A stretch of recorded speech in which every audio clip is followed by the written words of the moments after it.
इस वीडियो में हम सेलेरियो कार के रेडिएटर फ़ैन में आने वाले प्रॉब्लम के बारे में बात करेंगे। अगर आपका गाड़ी का भी रेडिएटर फ़ैन काम नहीं करता है तो आप किस तरह से अपने रेडिएटर फ़ैन को चेक कर सकते हैं, इस बारे में हम इस वीडियो में बात करेंगे।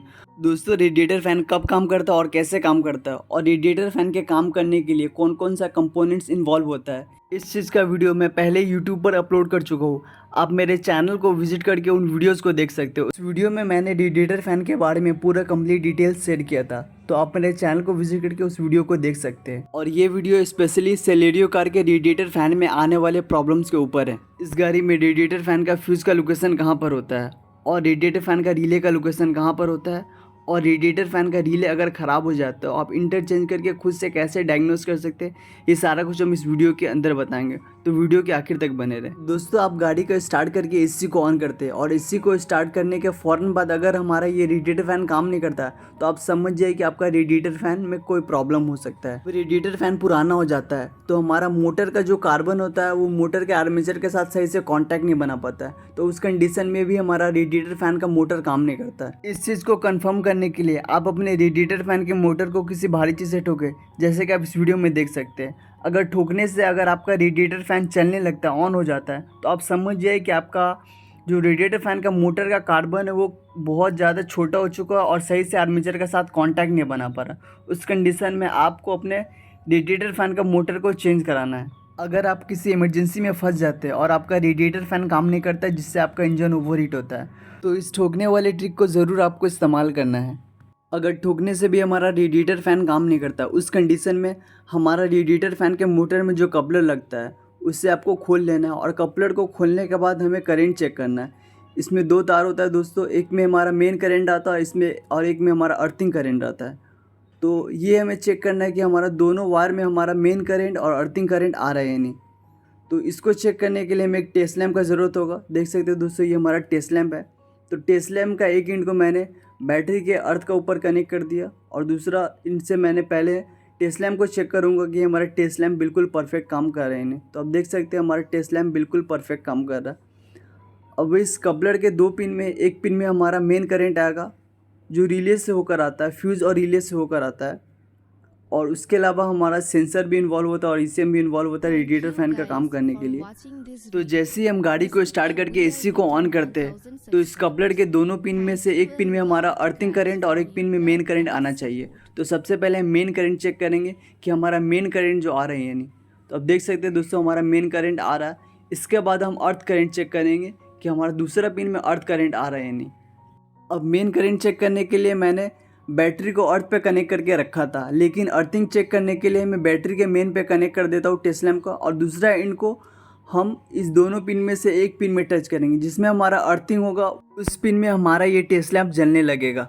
तो हमें टेस्ट लैम्प को अच्छे से पिन में टच करना है। तो देख सकते हैं दोस्तों, हमारा एक पिन में हमारा अर्थिंग करंट आ रहा।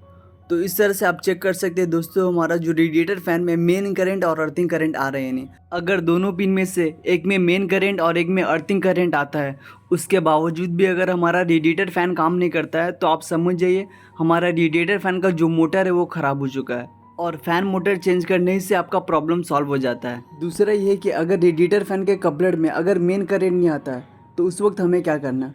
उस वक्त सबसे पहले हमें फ्यूज़ बॉक्स को खोलना है। ये हमारा फ्यूज़ बॉक्स है। अब इस फ्यूज़ बॉक्स का कवर को निकालना है। अब इसमें हमें ये चेक करना है कि हमारा इस फ्यूज़ बॉक्स के अंदर हमारा जो रेडिएटर फ़ैन का जो फ्यूज़ है उस फ्यूज़ का लोकेशन कहाँ है। अब इस फ्यूज़ कवर में हमें रेडिएटर फ़ैन का जो फ्यूज़ का लोकेशन है उसको पता करना है। तो अब दायां साइड में देख सकते हैं दोस्तों, RDTR जो है 30 एम्पेयर का, वो हमारा रेडिएटर फ़ैन का फ्यूज़ है।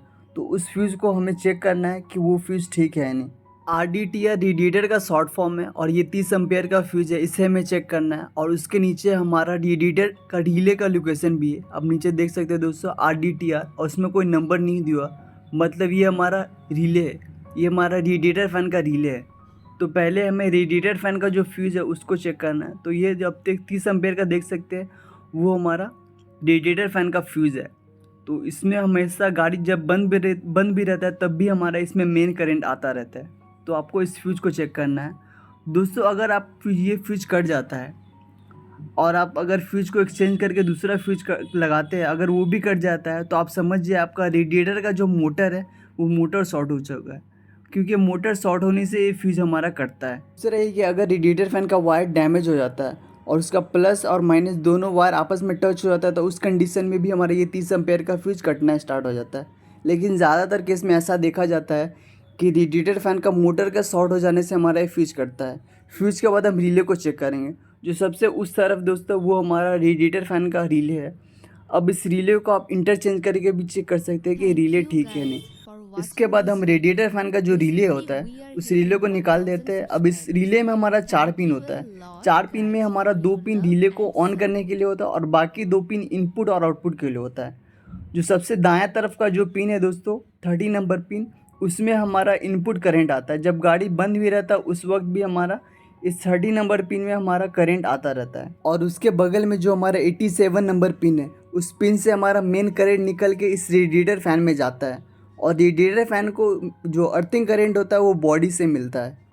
और जब गाड़ी बंद रहता है तो भी हमारा रेडिएटर फ़ैन का मोटर में अर्थिंग करंट जाता है। तो 2 पिन हो गया दोस्तों हमारा इनपुट और आउटपुट के लिए। और बाकी जो 2 पिन होता है दोस्तों इस रिले को ऑन करने के लिए होता है। दोस्तों रिले का सॉकेट के 30 नंबर पिन में जब गाड़ी बंद रहता है तो भी हमारा मेन करंट उसमें जाता है। और मेन करंट उसमें हमारा फ्यूज रेडिएटर फ़ैन का जो फ्यूज़ होता है उस फ्यूज़ से होकर हमारा उस 30 नंबर पिन में हमारा मेन करंट जाता है।